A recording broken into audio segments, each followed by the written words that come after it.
Underworld don చోటా Rajan చిక్కాడు. Australia నిఘా సంస్థల సమాచారంతో ఇండోనేషియా పోలీసులు పట్టుకున్నారు. ప్రపంచ నిఘా సంస్థలకు సవాల్ విసురుతూ 2 దశాబ్దాలుగా చోటా రాజన్ చీకటి రాజ్యాన్ని విస్తరింపజేసుకున్నాడు. చోటా రాజన్ అలియాస్ రాజేంద్ర సదాశివ నికల్జే 25 ఏళ్లుగా అండర్ వరల్డ్ తో ముడిపడ్డ పేరది. ఒకప్పుడు దావూద్ ఇబ్రహీంతో కలిసి ముంబైని శాసించిన ఈ అండర్ వరల్డ్ డాన్ తర్వాత దావూద్ కు బద్ద శత్రువుగా మారాడు.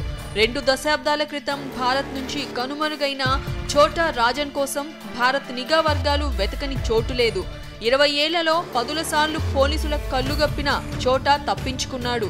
చివరికి ఇండోనేషియా పోలీసులకు పట్టుబడ్డాడు.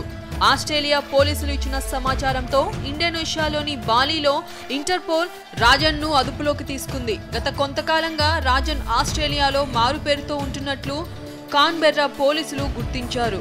రాజన్ కదలికలపై నిఘా పెట్టిన పోలీసులు బాలీలో రాజన్ ఉన్నాడన్న విషయాన్ని ఇండోనేషియాలోని ఇంటర్పోల్ అధికారులకు చేరవేశారు.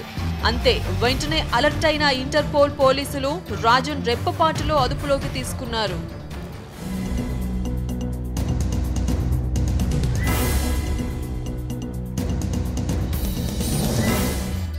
కొంతకాలంగా రాజన్ లొంగిపోవడానికి ప్రయత్నిస్తున్నట్లు వార్తలు వస్తున్నాయి. కొన్ని షరతులు ఒప్పుకుంటే తాను లొంగిపోతానని రాజన్ భారత అధికారులతో సంప్రదింపులు జరుపుతున్నట్లు తెలుస్తోంది.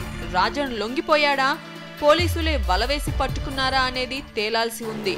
బాలి పోలీసుల అదుపులో ఉన్న రాజన్ ముంబై వాస్తవ్యుడని, అతని అసలు పేరు నికల్జే అని ఇంటర్పోల్ వెబ్సైట్లో ఉంచారు.